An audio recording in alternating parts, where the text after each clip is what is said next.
මැද පෙරදිග ඇති වෙලා තිබෙන යුදමය තත්ත්වය පිළිබඳව මම හිතන්නේ ආරම්භයේදීම අපි ප්‍රකාශ කරන්නට ඕන කාරණාවක් තිබෙනවා.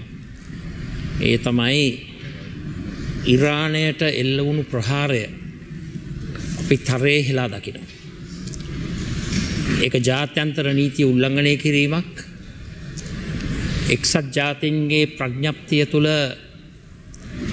ආටිකල් 2.4 ඒකෙන් කියනවා ප්‍රහාර එල්ල කිරීම තහනම් කියන එක. ආටිකල් 2.7 ඒ කියන්නේ රටක අභ්‍යන්තර කටයුතු වලට ඇඟිලි ගසන්නට බැරිවීම කියන එක.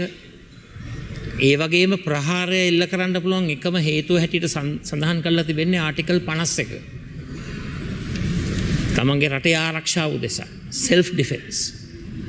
ඇත්ත වශයෙන්ම අපි එක හඬින්ම පාර්ලිමේන්තුවක් හැටියට මේ අවස්ථාවේ මම යෝජනා කරනවා ඉරානයට එල්ල කරපු ඒ ප්‍රහාරය ස්වෛරී රටකට එල්ල කරපු ප්‍රහාරයක්.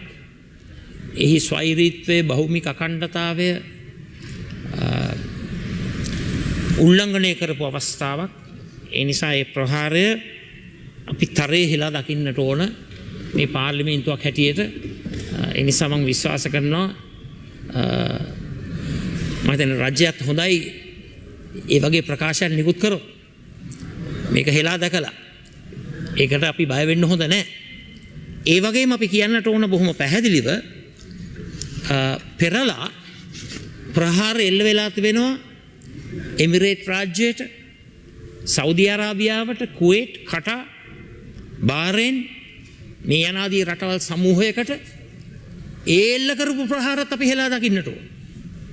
ඉතින් ඇත්ත වශයෙන්ම මේ යුදමය තත්ත්වය තුළ නිර්මාණය වී තිබෙන මේ ව්‍යාකූලත්වය තුළ අපේ රටක් හැටියට පිරිසිදු ශක්තිමත් ස්ථාවරයක සිටිය යුතුයි කියන එක අපි විශ්වාස කරනවා. නිසා පැහැදිලිවම මම යෝජනා කරන පාර්ලිමේන්තුවක් හැටියට අපි බෙදෙන්න යන්නේ නැතුව මේ ස්ථාවරය අපේ රටේ ස්ථාවරය හැටියට ඉදිරිපත් කිරීම වැදගත් කියන කාරණාව.